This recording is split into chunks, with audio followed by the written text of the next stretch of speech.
Executive of the Ministry, members of the press, distinguished guests. First of all, it's a honor and privilege for us to have in our midst Professor Tim Unwin, the CEO of Commonwealth Telecommunication Organization, who is here in the context of the conference which we are organizing as from Monday. And I think this is a very good opportunity for Mauritius to showcase what we are doing. We have to thank the Commonwealth Telecommunication Organization for having accepted our request to host that conference. You know, you don't get it by the mere asking. We have to prove to the satisfaction of these firms of benchmark international repute that we have a case to make. And on being satisfied, then they accepted to do so, to have it in Mauritius.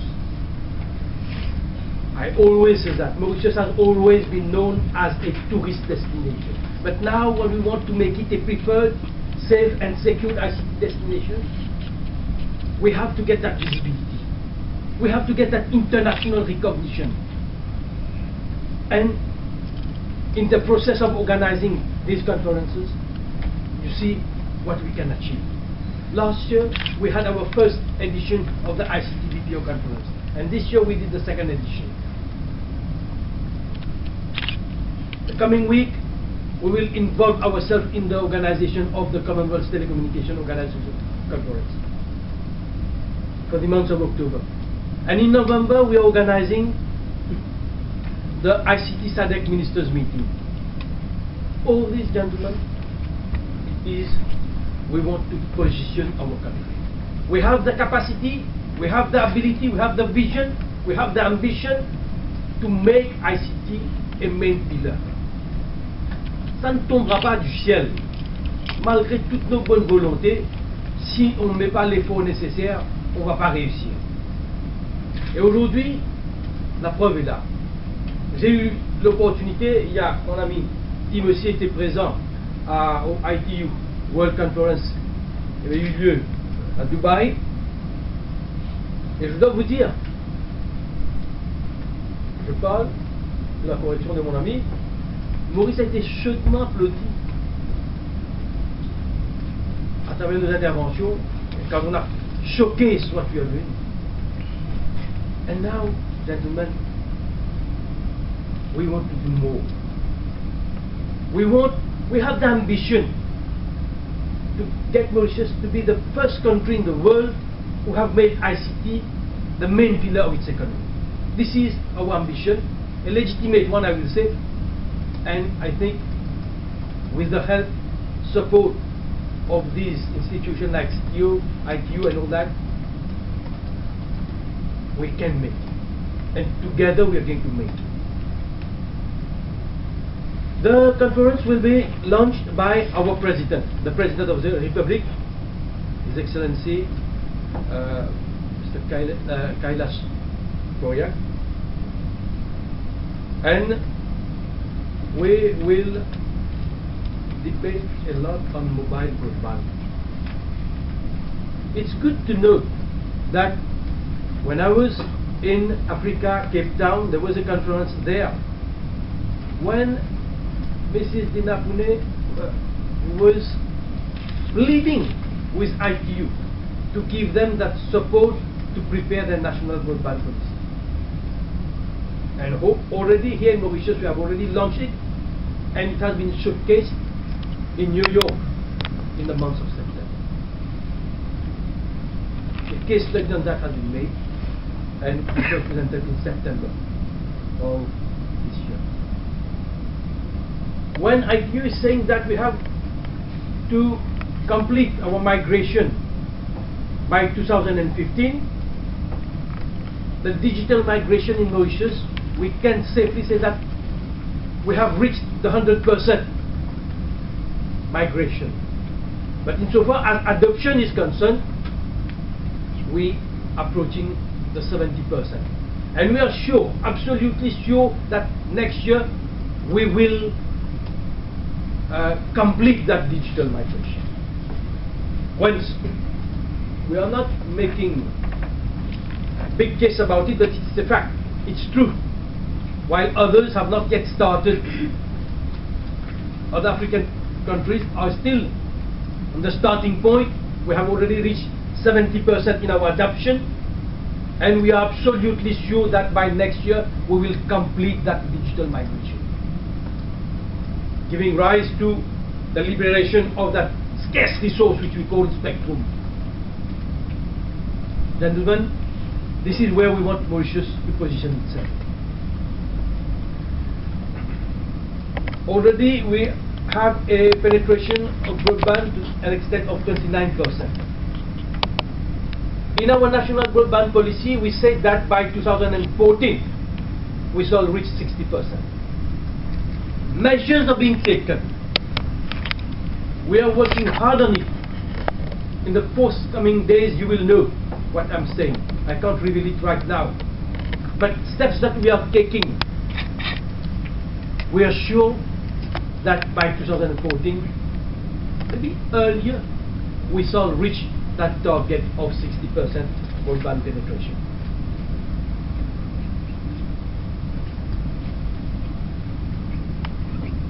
You know, that forum which will take place next week will at the same time give other countries the opportunity to address us on pertinent issues of common interest like policy and regulatory challenges, regrouping of stakeholders involved in the policy formulation for the Commonwealth under this forum. There's a lot of things that we want to do. We have the support of government, because as you all know, we have a government, we have our leader, we have our Prime Minister who has a vision, and his vision is to modernize our country, to put people first, and we know in the process of introducing technology in the life of people, the end result will be we will put people first. We want to make internet a basic citizen's right. That's what we have said. You can agree with me that it is in the making. Gentlemen, I will not be long. I prefer to address you on this subject in the course of the conference. And now I will have the privilege and honor, before hearing from our friend Professor Tim, I'll ask my friend Philip, Chairman of ICTA, to say some few words. Thank you, Honourable Minister, Professor Tim, distinguished guests and journalists. Lady Minister, I think start by answering whatever you say. Okay. So no breach of protocol. No breach of protocol.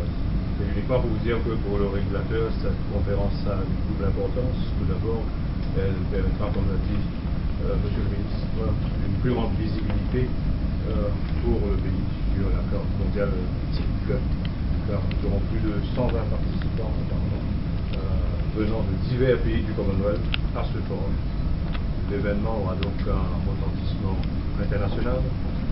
Deuxièmement, vous avez entendu le thème de la conférence, qui est un thème très prometteur. Il s'agit de Mobile Broadband for Development, c'est-à-dire un accès à haut débit à l'Internet mobile pour tous nos citoyens. La Banque mondiale, dans une étude qu'elle a faite récemment, estime que le Mobile Broadband, l'Internet mobile, a un impact beaucoup plus important que le Fixed Wired Broadband, surtout dans les pays en développement. Dans certains pays, comme la Colombie, le Kenya ou l'Afrique, pas le pays en développement, le Mobile Broadband a dépassé largement le Fixed Wired Broadband. Donc le broadband est devenu une infrastructure essentielle pour l'innovation, pour la créativité, pour la croissance économique comme pour la compétition. Cette conférence donnera donc une juxtaposition des technologies emerging technologies dans le broadband, pour le déploiement du broadband. Et ce sera également un forum pour le régulateur, comme pour tous ceux dans le secteur des télécoms à Maurice, d'actualiser leurs connaissances par rapport à ce qui se fait dans le mobile broadband, mais dans les télécoms en général. Et je souhaite donc que cette conférence, Monsieur le ministre, nous permettra aux régulateurs, comme au pays, de générer des partenariats avec d'autres organisations, avec l'homologue dans le Commonwealth, et donnera donc une nouvelle impulsion, un nouveau dynamisme à ce secteur. Voilà quelques remarques que je veux dire. Given that I have addressed you in English, my friend in French,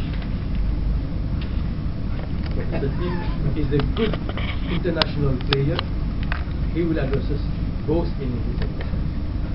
Merci beaucoup, mon ami Chairman Fulop of ICTA. It is easier if I do my formal speech in English, but I'm very happy to take questions in French. I'm sure you are all very eager to ask us questions. You don't want to listen to me speaking for too long. But I think there are three things I would just like to say this morning or this afternoon. The first is perhaps a little bit more on why we were so keen to accept Mauritius's generous offer to host this conference. Secondly, to say a little bit about the success of Mauritius in the ICT field and drawing on some of the things that have already been said. But thirdly also what I hope will be the outcomes of this gathering. I think there are far too many international gatherings that just tend to be talking heads without any practical implications following on from those. And one thing that we try to do at the CTO is to make these things very practical. So why were we so delighted to accept the invitation of Mauritius? And here I would like to acknowledge the immense support that we have received from ICTA and from the Ministry, and to thank Dr. Ulan particularly for all the effort that his team have put into making this gathering so successful. Firstly, I think because Mauritius has always been a very strong supporter of the Commonwealth Telecommunications Organisation. Mauritius sits on our executive committee and plays a leading role in council. And I've said before, but I will say publicly again, I think if it hadn't been for Mauritius, I would never have accepted the job of Chief Executive Officer of the CTO. So it's very much a personal pleasure to be here. I think secondly, and this might come perhaps as a little bit of a surprise, I had the pleasure of visiting earlier in the year and meeting with many people from Mauritius, and one memory I took away from that, and I sort of knew it previously in my subconscious, but it was Mauritius's cultural and ethnic diversity. And I think you have made huge achievements in a time of ethnic conflict and unrest across many parts of the world, in bringing people from different religious backgrounds, different cultural backgrounds together, and the role that ICT can play in that. And so it was, for us, a particular pleasure to receive the offer of hosting this event from a country that has many languages, but two particular ones, English and French. I remember when I first joined the CTO, my Francophone colleagues, particularly in countries such as Senegal, said, "Tim, we've never been invited to CTO events before. We thought they were just for the English." So I've been saying, no, not at all. And so if the first reason is because you've been such a strong supporter, the second reason is this cultural diversity and the fact that it is an opportunity to bring together the Francophone and the Anglophone community. And I'm delighted that we have some representatives at a very senior level from 36 countries across the world, not just the Commonwealth, who are going to be attending this event. And as you rightly say, it's I think a very important opportunity for Mauritius to showcase its excellence in the field of ICT in that audience. What would I then pick out of some of the things that you've already touched on as to the highlights that Mauritius can bring to other parts of the world? We've already heard that more than 100% penetration of mobile telephony, something like a third of people here now have smartphones. Now, how can we use that incredible connectivity? How can we use mobile broadband to make an impact on development? As I'll say a little bit later, my personal interests in the past before taking on this role were with street children and people with disabilities, some of the most marginalised. Because if we don't provide access to them for ICTs, then we're actually going to lead to greater inequality in our society. But Mauritius is heading very, very much in the right direction. So mobile penetration. I think secondly, and maybe it goes back to something I said about cultural diversity, I think at the heart of what your government has done has been, across all of its work in ICTs, supporting a considerable consultative process, a willingness to consult widely amongst the people. It's always a challenge as to how many people actually respond to consultative processes, but it does seem to me that the development of many of your policies has had that as one of its underlying factors, and I don't think either of you mentioned that particularly then. I think thirdly, as you've said, you have a national broadband policy in place, if I remember correctly, from 2012 to 2020, with very ambitious targets. I hope that some of the companies and organisations here will help you deliver on that. But as you so rightly say, you have that in place and are able to move forward with it. And I'm sure many other Commonwealth countries are going to be eager to learn from that. The Commonwealth, compared with all of the countries of the world, has a far higher proportion of small island states within it. And until I, this year, visited some of the Caribbean and some of the Pacific, I don't think I was fully aware of the really great challenges that small island states face. And I do think you have a tremendous amount to share. And I do hope also that through the CTO, we will be able to facilitate that sharing process. I think another success that I would obviously point to is the releasing of the 1800 megahertz bandwidth, enabling you to develop new initiatives. And I think I'm right that the 4G licenses are currently being let and beginning to be rolled out. We in the UK still don't have 4G up and running, although I'm getting a new phone that's going to be 4G, so I'm looking forward to when I can benefit from that myself. So there are a whole range of areas where I think you have been very much ahead of the game. And if we look at many of the international indices that are published, and I used to be director of a program at the World Economic Forum, so I know only too well how high you feature on indices such as that, Gartner's index and others. But I detect that maybe people in Mauritius aren't 100% happy with their position. They want to be even higher, so it's not going to be good enough to be at the cutting edge of the forefront of Africa, but Africa's just a small continent. Your ambition is worldwide. So I certainly wish you very well on that. So a little bit about why we came to Mauritius, and obviously your success, and hoping to be able to help you share that success not only in Africa but across the Commonwealth and elsewhere. Second point, I just think finally maybe four brief points on what I hope the conference will lead to. The first is sharing good practices. And I deliberately used that vocabulary. I didn't say best practices. There are those in the world, and all too often, particularly in our field, you hear about people talking about best practice, which actually means they want to apply their best practice to you. And so I chose my words carefully there, because the CTO is fundamentally about working together, sharing together, learning from each other, and contributing to each other. And I think the nature of the forum, and I pay tribute to my team working with yours, to develop a program that will enable us to discuss these issues and learn from each other and take away some of those practices we may not have heard from. I think, secondly, I hope that there will be some outputs in terms of new commitments. I'm not sure how many of you in the audience, ladies and gentlemen of the press, know just how energetic your minister is. Of all the ministers in Commonwealth countries, he's the one I tend to meet most at various different events around the world. And I don't want to embarrass my good friend too much, but he's always there sort of campaigning on your behalf, be it on the white leather sofas in Dubai where we were earlier in the week, and again, forgive me, he only got back just this morning. I took an earlier flight, so I was here last night and had a few hours sleep. But I raise that because of one particular reason, and he came to our summit, ministerial summit on disability that we arranged at the Paralympics in London this year. And for me, that was, as I said earlier, one of my interests is in how ICTs can support people with disabilities. So that was a very personal agenda. And again, I said I wouldn't have joined the CTO if I hadn't been able to champion that, and the representative of Mauritius on the appointing committee was pleased with that.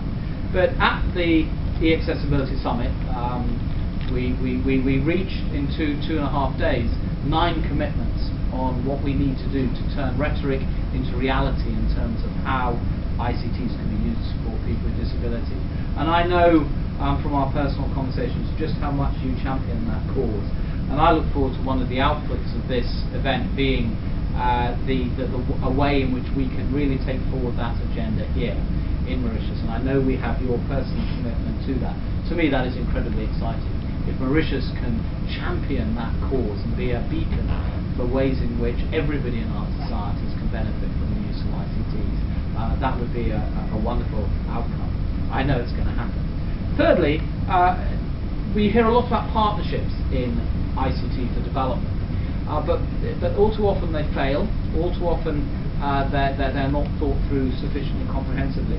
And in our 4-year strategic plan, we have placed multi-stakeholder partnerships at the heart of much of what we do. And I look forward to exploring ways through which the CTO can work with you, with our many members from the private sector, from international organisations and from civil society, in actually crafting some of those partnerships here. And finally, I think the point that I would say, there is no point in having a gathering such as this unless there are some really practical outcomes.